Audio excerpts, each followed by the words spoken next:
बड़े रोड़े हैं इस राह में। नमस्कार, आप देख रहे हैं इंडिया समाचार 27। मैं हूं आपके साथ स्वाति ठाकुर। स्वागत है आप सभी का हमारे विशेष प्रोग्राम आईना में। मोदी सरकार बधाई की पात्र है। लोकसभा और राज्यसभा विधानसभा में 33% महिला आरक्षण वाला बिल पेश कर दिया गया है। बहस भी इसमें खत्म हो चुकी है। विधायक का नाम रखा गया है नारी शक्ति बंधन विधायक। ये प्रधानमंत्री मोदी की आराधना है, संसद की शक्ति साधना है। मोदी की नारी शक्ति पर विपक्ष की सियासत अटकी भटकी और लटक भी गई। पिछले 27 सालों से भारत ने प्रधानमंत्री के तौर पर 4 चेहरे देखे हैं। इन चेहरों में HD देवगौड़ा, अटल बिहारी वाजपेयी, मनमोहन सिंह और अब नरेंद्र मोदी हैं। इतिहास की इबारत जब भी पढ़ी जाएगी तो भारतीय राजनीति में महिला आरक्षण का श्रेय मोदी जी को ही दिया जाएगा। 1996 में 13 दलों के गठबंधन वाली यूनाइटेड फ्रंट सरकार ने महिला आरक्षण को लेकर पहली कोशिश की थी। 1998 से 2004 के बीच अटल बिहारी वाजपेयी सरकार ने भी बहुत बार कोशिश की, लेकिन हर बार राष्ट्रीय जनता दल और समाजवादी पार्टी जैसे दलों ने विरोध किया। साल 2004 में केंद्र ने UPA सरकार बनी, मनमोहन सिंह प्रधानमंत्री बने। 2010 में महिला आरक्षण विधेयक राज्यसभा में बहुमत से पारित हुआ, लेकिन मनमोहन सरकार ने लोकसभा में लाने की से हिम्मत नहीं दिखाई। UPA को डर था कि अगर बिल को लोकसभा में पेश किया गया तो सरकार खतरे में पड़ जाएगी। नतीजा, अगले 13 साल तक महिला आरक्षण बिल लटका ही रहा। अब बेगम शाहनवाज और सरोजिनी नायडू का 1931 में देखा हुआ ख्वाब 92 साल बाद पूरा हुआ। देश की नई संसद में सरकार ने उस बिल को पेश किया जो पिछले 27 साल से संसद के दोनों सदनों के पास होकर अटक रहा था। नारी शक्ति बंधन बिल के समर्थन में भारतीय जनता पार्टी और कांग्रेस दोनों हैं। कानून बना तो लोकसभा की 543 में से 181 सीटें महिलाओं के लिए आरक्षित हो जाएंगी, यानी इन 181 सीटों पर सिर्फ महिलाएं ही उम्मीदवार होंगी। लेकिन विपक्ष इसे महज झुनझुना मान रहा है, क्योंकि 2029 के चुनाव से पहले महिलाओं को फायदा नहीं मिल पाएगा। इंडिया गठबंधन का सवाल है कि 5 राज्यों के विधानसभा चुनाव और 2024 के लोकसभा चुनाव में लागू नहीं कर पाने की हालत में विशेष सत्र बुलाकर अभी बिल पेश करने की जरूरत क्यों पड़ी।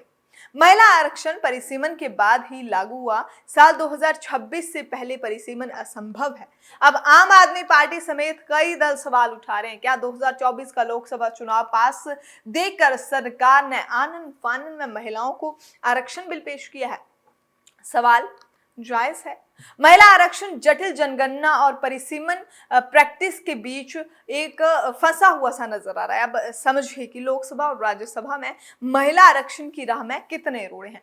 क्षेत्रीय दलों की प्राथमिकताएं जातियां हैं। देश में जातियों का बंटवारा अनुसूचित जाति जनजाति यानी कि SC ST और अन्य पिछड़ी जातियों के आधार पर होता है। सपा, बसपा, राजद या जदयू जैसी कई सारी पार्टी हैं जिनकी सियासी बुनियाद में जातियां ही हैं। क्षेत्रीय पार्टियों आरक्षण के भीतर आरक्षण की वकालत करती हैं। इतना ही नहीं, ये भी आप अपने पास नोट कर रख लीजिए, लिख कर रख लीजिए कि विधायक का एक नया विरोध शुरू होने वाला है। कोटे में कोटा वाली मांग मान ली जाती है तो 1990 में ही बिल पास हो चुका होता। अखिलेश यादव की पत्नी और मैनपुरी से सपा सांसद डिंपल यादव कहती है कि मैं महिला हूं और इस बिल का समर्थन करती हूं, लेकिन मैं चाहती हूं कि अंतिम पंक्ति में खड़ी महिला को भी उसका हक मिलना चाहिए। हम चाहते हैं कि OBC महिलाओं को भी आरक्षण मिले। महिला आरक्षण बिल पर बिहार की पूर्व मुख्यमंत्री राबड़ी देवी ने सोशल मीडिया प्लेटफॉर्म पर क्या लिखा है वो भी आपको सुना देते हैं। महिला आरक्षण के अंदर वंचित, उपेक्षित और क्षेत्रीय और मेहनत का जो वर्ग है उनकी महिलाओं की सीटें आरक्षित हों। मत भूलो महिलाओं की भी अन्य एक जाति है। अन्य वर्गों की ही तरह चौथी पीढ़ी के बजाय वंचित वर्गों की महिलाओं को अभी पहली पीढ़ी ही शिक्षित हो रही है। इसीलिए इनका जो आरक्षण है, आरक्षण के अंदर आरक्षण होना अनिवार्य है। अपने अगले पोस्ट में राबड़ी देवी ने लिखा है कि महिला आरक्षण विधेयक में जो 33% आरक्षण दिया गया है, जिसमें SC ST OBC महिलाओं के लिए सीटें आरक्षित नहीं की गई हैं। SC ST वर्गों के लिए जो प्रावधान किया गया है वो उन वर्गों के लिए पहले से ही आरक्षित सीटों में से SC ST की महिलाओं को 33% मिलेगा, यानी यहां भी SC ST को धोखा। महिला आरक्षण बिल पेश हो चुका है, अब पास भी हो चुका है, लेकिन लागू करने का फॉर्मूला क्या होगा, पिक्चर देखिए साफ बिल्कुल भी नहीं है। पहले जनगणना और फिर परिसीमन होगा। इतना ही नहीं, जो इसमें लिमिटेशंस होंगी उसके बाद ये तय होगा कि कौन सी सीट महिलाओं के लिए आरक्षित की जाएगी। सीटों का चुनाव रैंडम होगा या महिलाओं की जनसंख्या के आधार पर। अब तक इसे लेकर कई सारे चैप्टर्स हैं जो हैं वो क्लोज नहीं हुए हैं, क्योंकि अगली बार सीटों पर आरक्षण रोटेशन के आधार पर होगा। हर परिसीमन के बाद सीटें बदली जाएंगी, इसलिए दलों में डर है। डर इस बात का है कि विनिंग कैंडिडेट का टिकट कटेगा तो कटेगा कैसे। अब लोकसभा में कुल 543 सीटें हैं। नारी शक्ति वंदन विधेयक कानून बना तो 1/3 यानी कि 181 सीटें महिलाओं के लिए आरक्षित हो जाएंगी।